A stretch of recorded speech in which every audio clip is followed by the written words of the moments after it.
I will invite Katie Kitamura up here to read.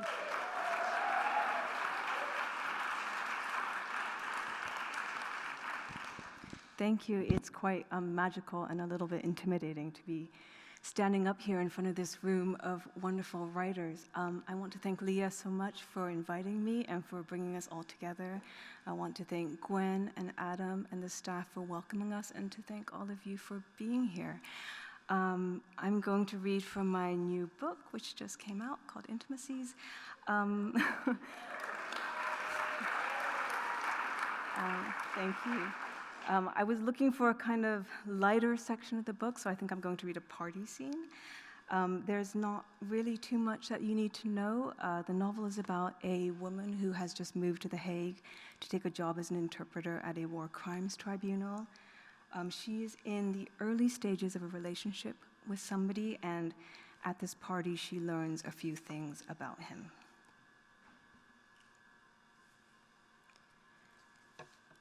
Adrian was the reason why I wanted to stay in The Hague, or at least one of the reasons, though I was embarrassed to admit this even to myself.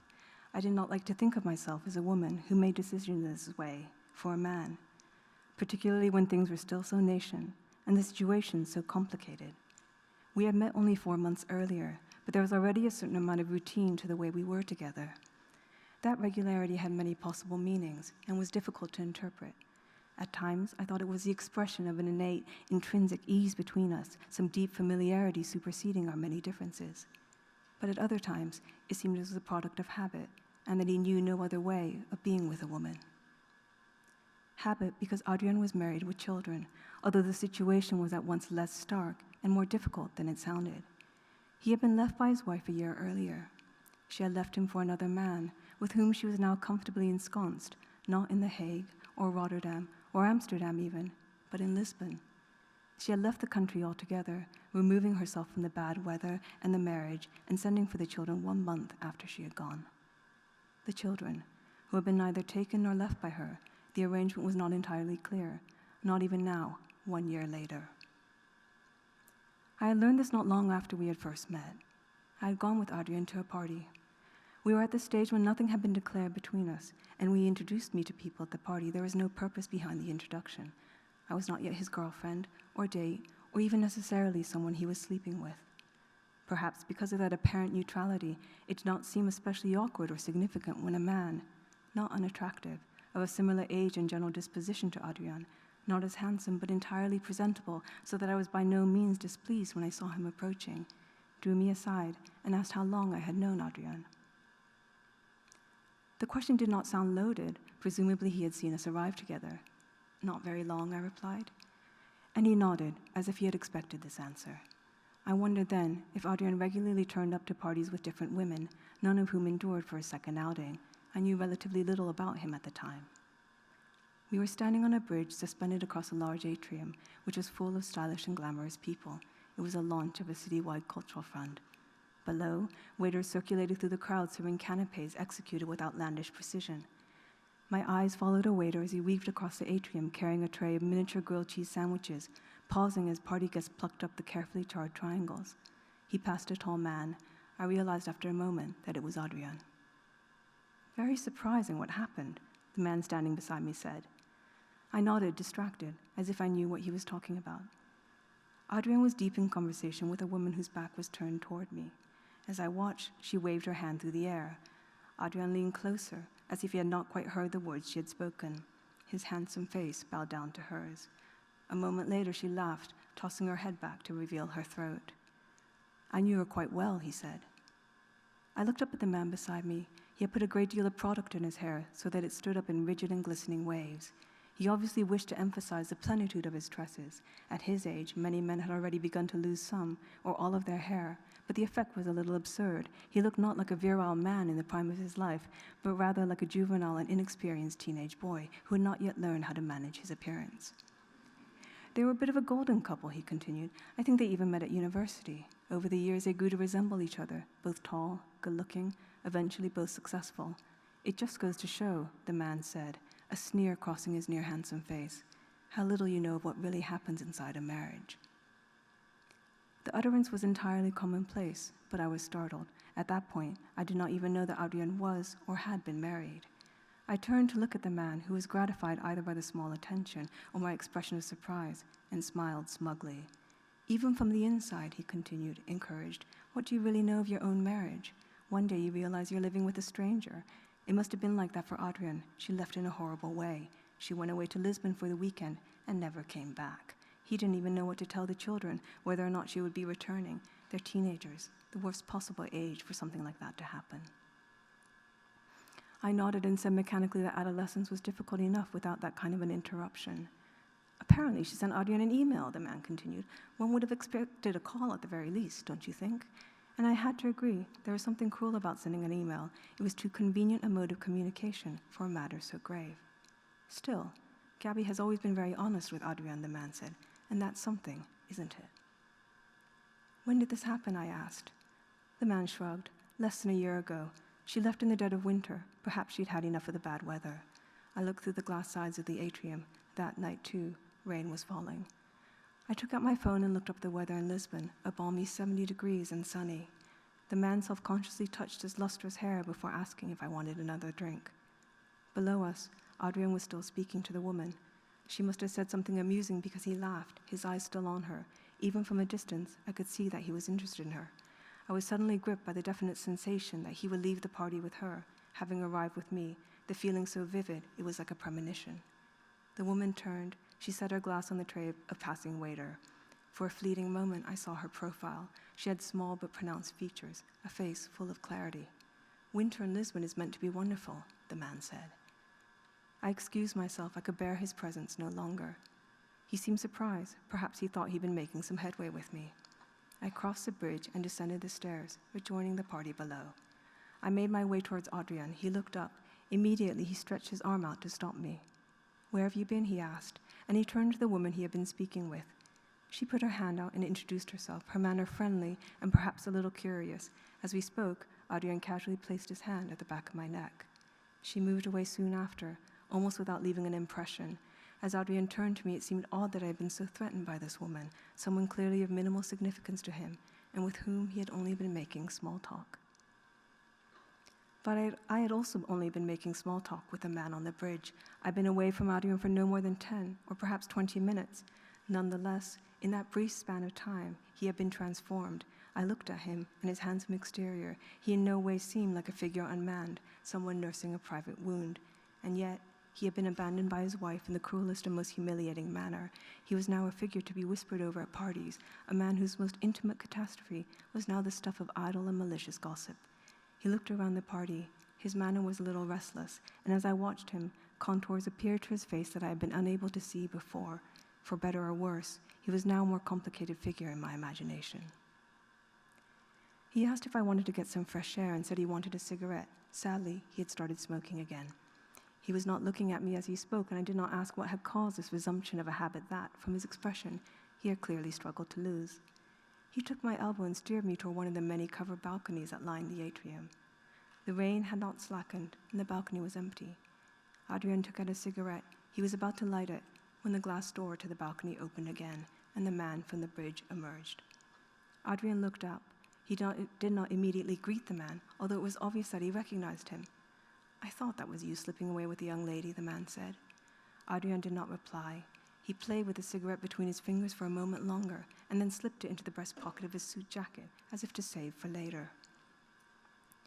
Adrien remained silent as he regarded the man from the bridge, who now appeared a little nonplussed despite the aggression of his own greeting. He was clearly taken aback by the coldness of Adrien's reply. "Do you two know each other?" Adrien said at last. His manner was casual. I could see from the way he spoke that he made no presumption of prior acquaintance. It was more that he wished to downplay the introduction. The man gave a wolfish grin. To my horror, he reached out and wrapped his arm around my waist. "We're the best of friends," he said. He did not look at me, but trained his gaze on Adrien, who suddenly reached into the pocket of his jacket and took out the cigarette after all. The man's touch was damp and somehow sticky, even through the layers of my clothing. It wasn't the nature of his skin, whether or not his palm or fingers were perspiring, but rather the quality of his grip around my waist that gave this impression. It was like being embraced by a squid or an octopus, a cephalopod of some kind. Adrien lifted the cigarette to his lips. He regarded us with an expression that was suddenly wary, his eyes hooded. Perhaps he imagined that the man was an old boyfriend of mine, although at that point, I'd barely been in The Hague long enough for such a thing to be possible. More plausible was the possibility that we had shared a casual sexual encounter, 1 or 2 nights together. I could easily imagine that the man's sexual record was made up almost exclusively of such minor events. The man gripped harder, his arm tight around my waist, and his thumb now rubbing at the waistband of my stockings through the fabric of my skirt. The slow and regular movement, both lewd and gratuitous. He was virtually a stranger to me. I didn't even know his name. Adrian lowered his head to light the cigarette, and I pulled myself away. "We spoke up on the bridge just now," I said. I got lost, looking for the bathroom. Adrian exhaled, a wreath of smoke rising up around his face. He waved his hand, as if to clear it. "I don't even know your name," I said to the man. "I don't think you introduced yourself.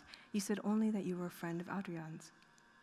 The man frowned. He had shoved his hands into his pockets when I moved away, and now looked even more like a petulant teenager, like someone who had been caught in the act. Adrian was watching him. He did not say anything, and the man did not introduce himself to me either. "I was a friend of Gabby's," the handsome man said at last. Or rather, I was a friend of Gabby's first. Adrian still did not say anything. He was not looking at me. In that moment, it was as if I were not present at all, not only to Adrian, but also to the man who had turned to meet Adrian's gaze. The 2 men stared at each other. I understood then that there was some history of animosity between them, that the man had not approached me for myself, but rather because of my connection to Adrian. What he perceived that connection to be, I did not know. "A friend?" Adrian asked after a considerable pause. "Yes, I suppose that is one way of putting it." The man grew flushed beneath his lacquered hair. He looked uneasy, as if he had not expected so direct a response. "A long time ago," he said lamely. "Gabby and I have known each other since we were children." "You've spoken to her lately?" Adrian asked, or at least I thought he asked. It was difficult to tell from his voice whether it was a question or a statement, but in any case, I understood that it was a loaded and possibly aggressive thing to say. The man grew even more flushed. He looked over his shoulder and back to the party with longing. He must have been thinking that it had been a mistake to come out onto the balcony.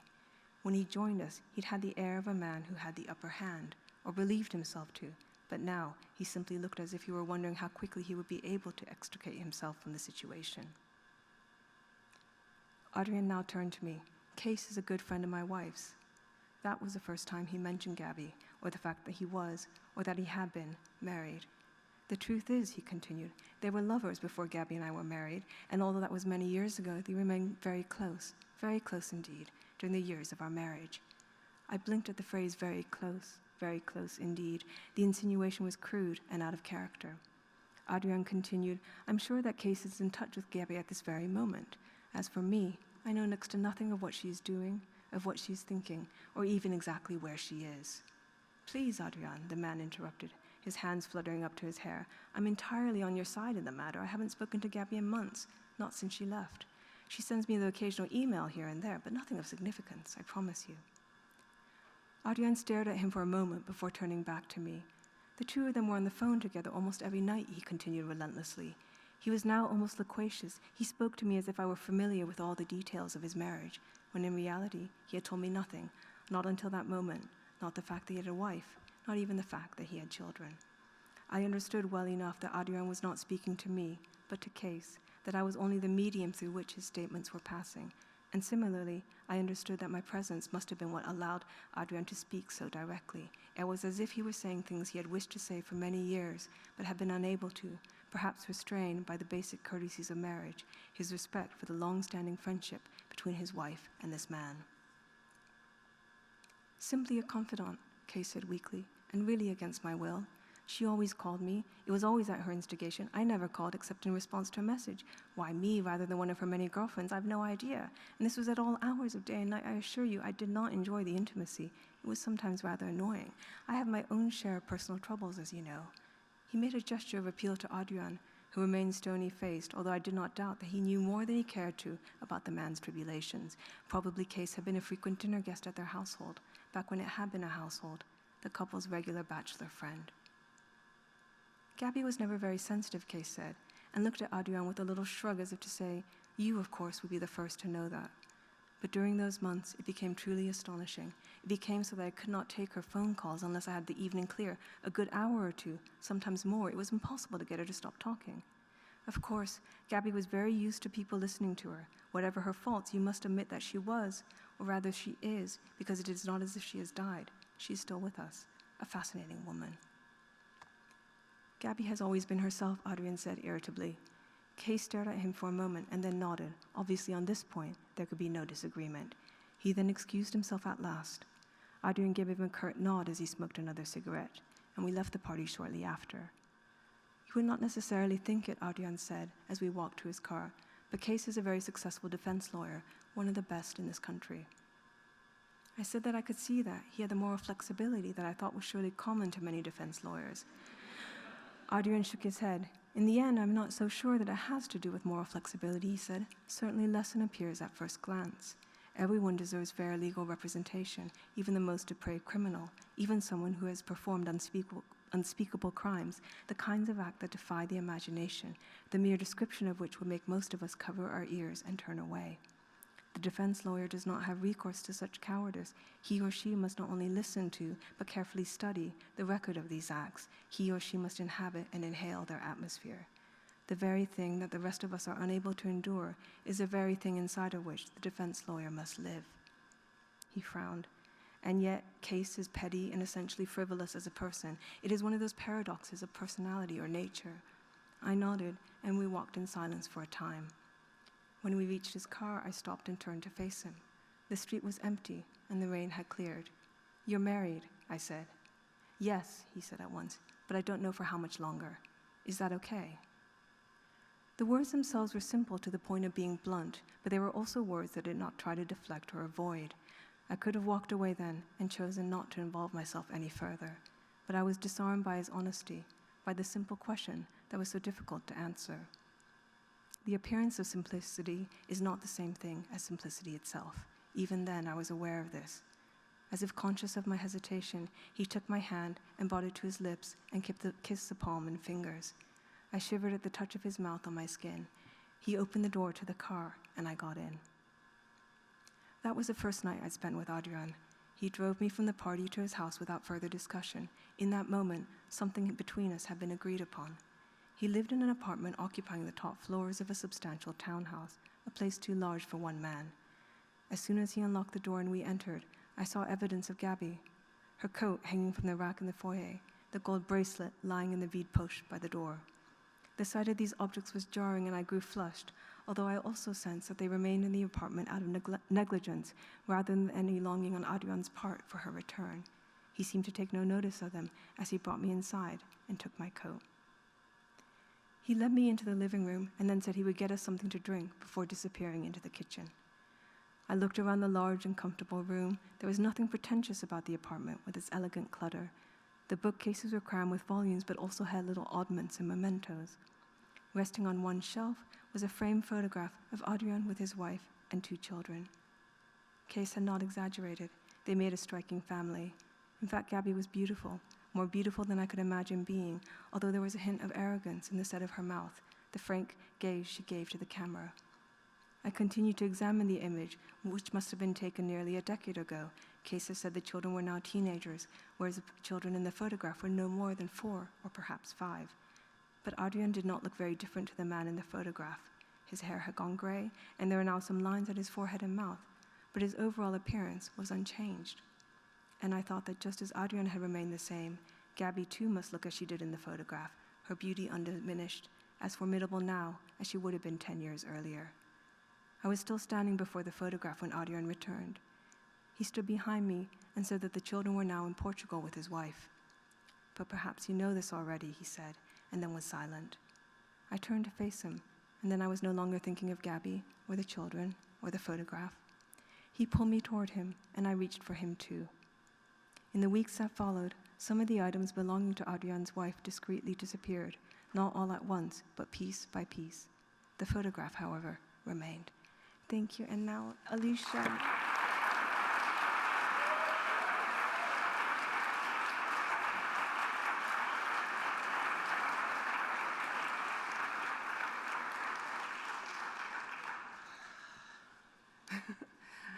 That was wonderful. Thank you so much, Leah, for inviting me. Thank you to Gwen and Adam and the staff. It's been wonderful also to be co-teaching again with my partner in rhyme, Mark German. Great to be here. So I'm going to read some old poems and some new poems. How's that for a mix? I actually, at Sewanee, I have a history, not just with the conference. I was a scholar here in '99, but I was here also in high school for the summer music camp. And so I have some memories of this very hall, some of them, of terror. But I remember one year, there were two orchestras. There was like the advanced orchestra and the not as good orchestra. And the advanced orchestra was on stage. I was in the audience, so that tells you something. And the power went out. And so it was almost totally dark, except maybe for these exit signs. And then we couldn't really do anything. We just sat there. And as our eyes adjusted, it turned out there were about 7 or 8 lightning bugs in here that were just going like boop, boop, boop. And the orchestra was just sitting on stage, and then some of the double basses just started to pluck the ground line to Pachelbel's Canon. So it was like, bum, bum, bum, bum. And then, the cellos joined in. It was a very lovely moment. So that's my happy moment or charming moment from here.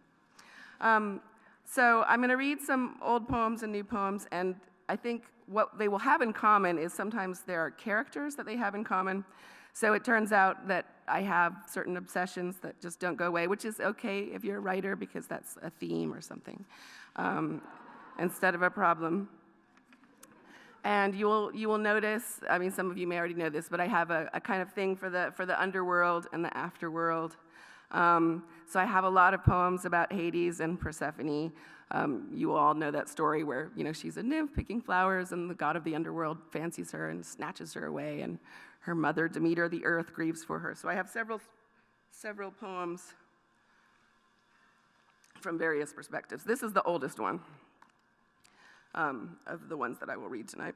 Persephone writes a letter to her mother. So this probably dates from about when I was a scholar here. And I used to envision it as a sad letter from camp. So again, First, hell is not so far underground. My hair gets tangled in the roots of trees, and I can just make out the crunch of footsteps, the pop of acorns falling, or the chime of a shovel squaring a fresh grave or turning up the tulip bulbs for separation. Day and night, creatures with no legs or too many journey to hell and back. Alas, the burrowing animals have dim eyesight. They are useless for news of the upper world. They say the light is loud. Their figures of speech all come from sound. Their hearing is acute. The dead are just as dull as you would imagine. They evolve like the burrowing animals, losing their sight. They may roam abroad sometimes, but just at night. They can only tell me if there was a moon. Again and again, moth-like, they are duped by any beckoning flame, lamps and candles. They come back startled and singed, sucking their fingers, happy the dirt is cool and dense and blind. They are silly and grateful and don't remember anything. I have tried to tell them stories, but they cannot attend. They pester you like children for the wrong details. How long were his fingernails? Did she wear shoes? How much did they eat for breakfast? What is snow? And then they pay no attention to the answers. My husband, bored with their babbling, neither listens nor speaks. But here there is no fodder for small talk. The weather is always the same. Nothing happens. Though at times I feel the trees rocking in place like grief, clenching the dirt with tortuous toes. There is nothing to eat here but raw beets and turnips. There is nothing to drink but mud-filtered rain. Of course, no one goes hungry or toils, however many the dead breed like the bulbs of daffodils, without sex or seed, all underground, yet no race has such increase, worse than insects. I miss you and think about you often. Please send flowers. I am forgetting them. If I yank them down by the roots, they lose their petals and smell of compost. Though I try to describe their color and fragrance, no one here believes me. They think they are the same thing as mushrooms. Yet no dog is so loyal as the dead, who have no wives or children and no lives, no motives, secret or bare, to disobey. Plus, my husband is a kind master. He asks nothing of us, nothing at all.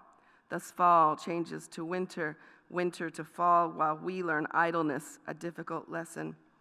He does not understand why I write letters. He says that you will never get them. True. Mulched leaf paper sticks together, then rots. No ink but blood, and it turns brown like the leaves. He found my stash of letters, for I had hid it, thinking he'd be angry, but he never angers. He took my hands in his hands, my shredded fingers, which I have sliced for ink, thin paper cuts. My effort is futile, he says, and doesn't forbid it. So she comes back in a lot of poems. Another underworld character that, I think of it as an underworld, a basement world, that I'm fond of is the Minotaur.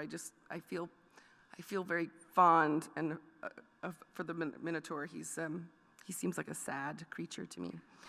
This old poem is a tour of the Labyrinth, and it's sort of from the point of view of maybe an archaeologist or tour guide at Knossos at Crete, who is as if the Labyrinth is like a real place that we can visit. So this is the tour of the Labyrinth. And this is where they kept it, though their own, hungry and the dark beneath the stair, and fed it apple cores, the odd soup bone, and virgins with their torches of gold hair.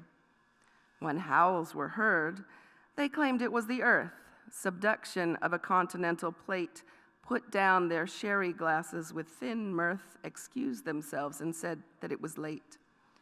But when the earth did make a mooing sound, stones that had been stacked into the wall knelt to the embracing of the ground. Amid the gravity that struck them all, no one thought to go unlock the door. Archaeologists, amazed to find a skeleton they were not looking for, said it was the only of its kind.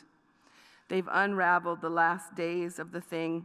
It lived a while on rats and bitumen and played with its one toy, a ball of string, to puzzle out the darkness it was in.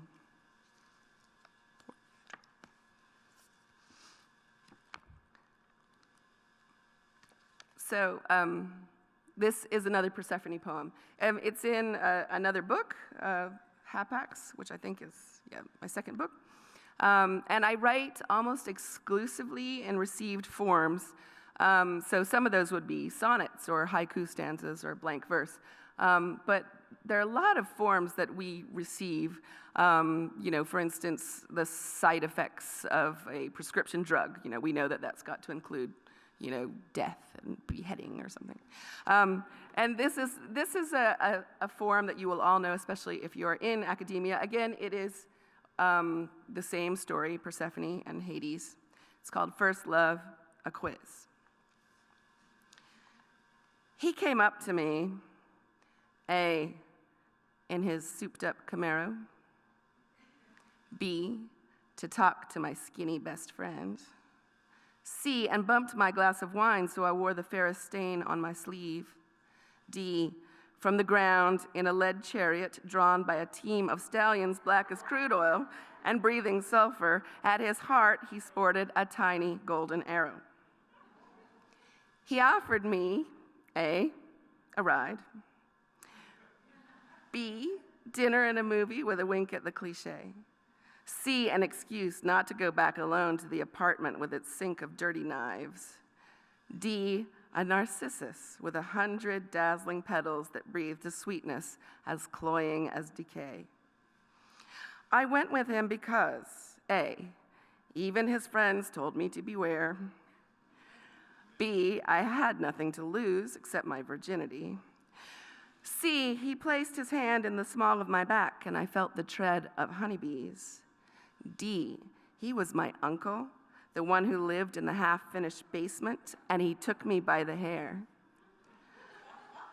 The place he took me to, A, was dark as my shut eyes. B, and where I ate bitter seed and became ripe.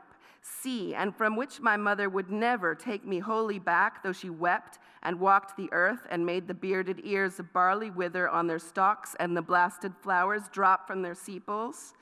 D, is called by some men hell and others love. E, all of the above.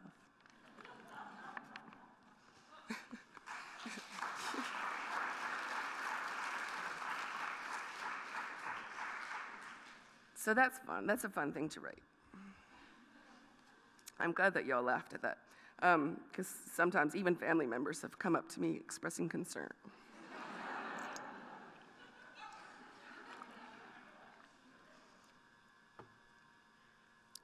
During the pandemic, I think a lot of us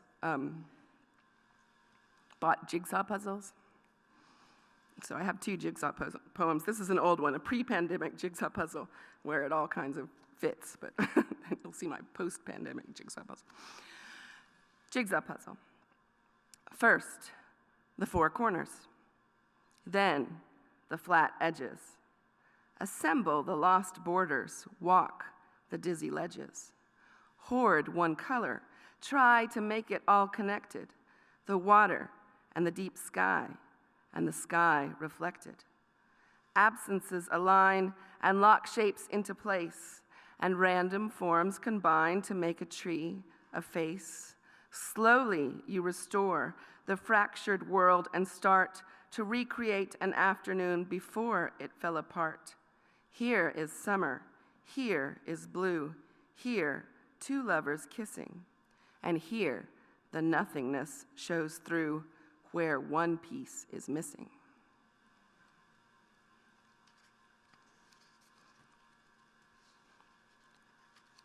Another underworld figure, I think of her as an underworld figure, and she's kind of a namesake as well, is Alice in Wonderland. I consider her also to have this kind of catabasis where she's descending into an underworld that has its own logic and, comes out perhaps with some kind of wisdom. So she's a character that shows up a lot too. She's kind of cousin to Persephone, maybe.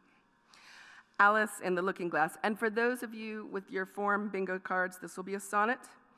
But the rhymes are conceptual rhymes. So up, for instance, rhymes with down, black with white, that kind of thing, for those following along. Alice in the Looking Glass. No longer can I just climb through. The time is past for going back. But you are there, still conning books in Hebrew, right to left, or moving little jars on the dresser top like red and white pieces on a chessboard. Still, you look up curiously at me when I pass as if you'd ask me something, maybe why I've kept you locked inside. I'd say because that is where I'd have reflections stay in surfaces where they cannot disquiet, shallow for all that they seem deep at bottom. Though it's to you I look to set things right, the blouse askew, hair silvering here and here, where everything reverses, save for time.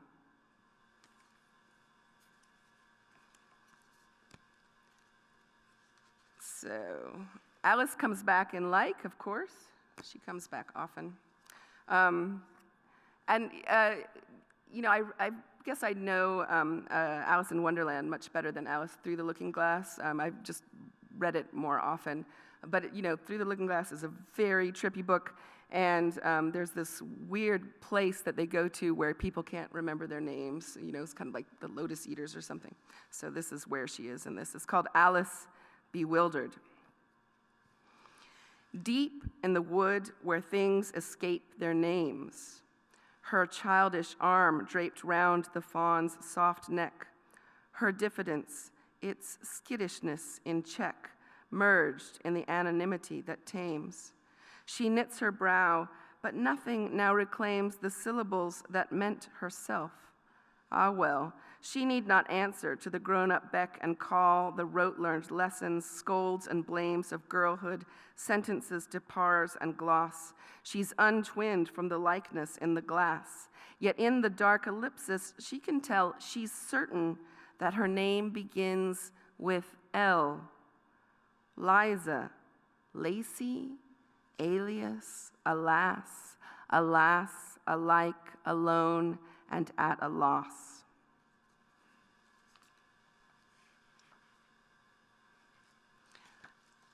And it's like I kind of organized this book differently. Generally, poetry books are kind of organized in sections, which could be sort of like movements. And this one, I just stuck everything in alphabetical order. And the great advantage of that is it's so easy to find poems. But right next to Alice Bewildered is another Minotaur poem, and it's called Art Monster. And we know, of course, how the Minotaur happened. You know, his mother fell in love with a very beautiful white bull. He didn't want anything to do with her on account of she wasn't a cow. And Daedalus fashioned her a sort of wooden cow so they could conceive this Minotaur. But I guess Minos knew something was up when the baby was born. Art Monster. My mother fell for beauty, although it was another species, ox-eyed, dew-lapped, groomed for sacrifice. She had to devise another self to put herself in, something inhuman or beauty could not possess her. O daedal mechanics. She grew huge with hybridity, rumor ripened. I was born to be amazed. She fascinated me with cat's cradles, spun threads out of my hirsute hair shirt. I was fed on raw youths and maidens when all I wanted was the cud of clover. I was named after my stepfather, dispenser of judgment. No one called me my mother's son. Minotaur, they said, oh Minotaur, you are a natural, grotesque. A hero will come to slay you, a hero who jilts princesses on desert islands. It is heroic to slay, to break a heart, to solve the archaic puzzle in the basement, demonster the darkness. I await this patiently as I bow to the yoke of making, scratching this earliest of inscriptions on a potsherd down here in the midden, writing left to right, then right to left, as a broken beast furrows a field. And I'll read a few new poems. Oops, again, some of the things come back. So I think there was the jigsaw puzzle poem, which, you know, was fairly tidy in its quatrains, but then I bought this 1,000-piece puzzle that I'm still working on about a year and a half later. But I did get a poem out of it, so that's good. Lockdown Puzzle, Hakusai's Great Wave off Kanagawa. Even the border escapes me. There are pieces of the sky I cannot seem to put my finger on. The wave about to dash the boat to pieces is dashed to pieces. The pieces are shaped like fractals of flying sea foam. The outside of the box offers what might be pieced together. The wave lifts white and Prussian blue, while the sky lies flat and beige as the raw cardboard inside the box. The wave stands taller than a snow-topped mountain, and 3 boats slung low in the troughs. Rows of fat white dots, like white dots of foam, are the round tops of the heads of fishermen who are looking not overhead at the crest about to crash, but down into the lurch of the sea, where they are likely to be drowned, amidst a hissing mess of foam and wreckage. The puzzle lies spilled, shipwrecked on the table, all flotsam and jetsam, a piece of boat here, a mountaintop there, sky and wave all jumbled, the edge aligned with the horizon of the tabletop's steep drop. It comes over me in waves, this failure to put together the big picture. I had thought the working of it would give me a feeling of what peace, a fitting way to pass the time, a sense of pleasure in the making sense of things. The table is now no use as a surface. For months now, it is all puzzle. The white shapes of water shaped like random spindrift spinning across the beige ground of the table, or the cardboard-colored sky, fragments of yellow boats and blotches that could be sea foam, snowflakes, or bowed heads. Maybe nothing finally locks the surface into an illusion of its smoothness, even if I rhyme each shape with its absence, even if I finish this wave, its monstrous gesture. After, would not my giant hand be another, crumbling the world about to crumble, sweeping the confusion back into its box? So this is the most recent of the Persephone poems. It's a sad poem. And it's called Homeric Hymn. What if it wasn't hell? It was only sadness. And your mother never came looking for you, never put the earth on hold, calling your number. And your husband only wanted to cheer you up with a handful of ruby arrows, a lead crystal flute of bubbles that struggled to reach the surface. What if the pit bull with squared heads was just that old black mutt who only yapped at ghosts? What if the ghosts were just insomnia, a way to never rest in peace? What if the winter came and went and came and went, and the spring was out of whack, and that had nothing to do with you, and the flowers weren't lamps or bridal torches to solemn you into the darkness? What if the darkness was only the curtains pinched against the sun in the bedroom during the day? And what if the corner's horror was only the shadow of a coat hanging by its neck from a doorknob? And the woolly fog that scumbled out of the river was a way of seeing carried inside your eyes? What if the meadow of sweets was the worn world whose beauties would outlast you until they didn't? What if your alarm was just the alarm? What if all along you were free to go? So she returns. And I think I'll end on these 3 short poems. So the Minotaur story kind of comes back in this one. It is a villanelle for your bingo card. But it's maybe kind of from the point of view of Daedalus, who builds the labyrinth. And I thought villanelle might work for a labyrinth because, you keep coming to these cul-de-sacs and turning around. To build a labyrinth, it takes, the poem is called Daedal, which is a word for intricate things, but from Daedalus. To build a labyrinth, it takes a twisted mind, a puzzled art, a fractal branching of mistakes.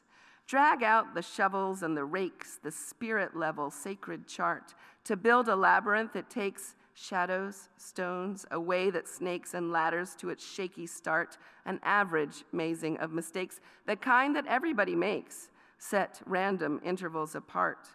To build a labyrinth, it takes dead ends that seem like lucky breaks, the paths of bats that weave and dart through limestone caverns of mistakes.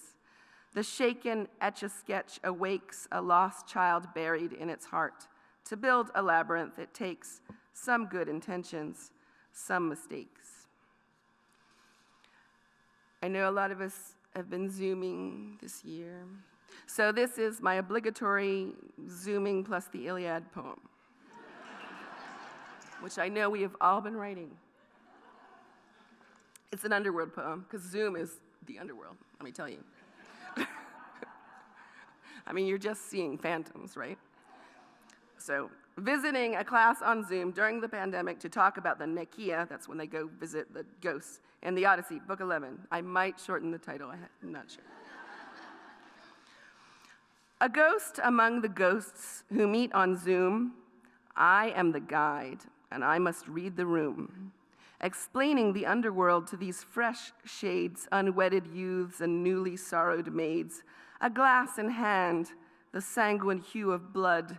I hope my speaking will be understood, describing what in Hades may be seen, distanced and virtual as on a screen. First Elpenor, hazed frat boy, on a souse who tumbled from the roof of Animal House. And always someone's mother's sacrifice has ended here. You'll try to hug her thrice. Here's Agamemnon, phantom who is haunted. He did not get the welcome home he wanted. And there's Achilles, buried with such glory, who'd rather be alive without the story. Better to be a nobody instead of somebody among the flimsy dead. He strides off beaming, though, in a long lope. News of his son thriving above brings hope. It's time to log off now as ghosts swarm thick in sums confounding our arithmetic. When last of all, the friend steps from the throng, we owe atonement for an ancient wrong. That Ajax, frowning, hulking like a brute, whose huge resentment no one can unmute.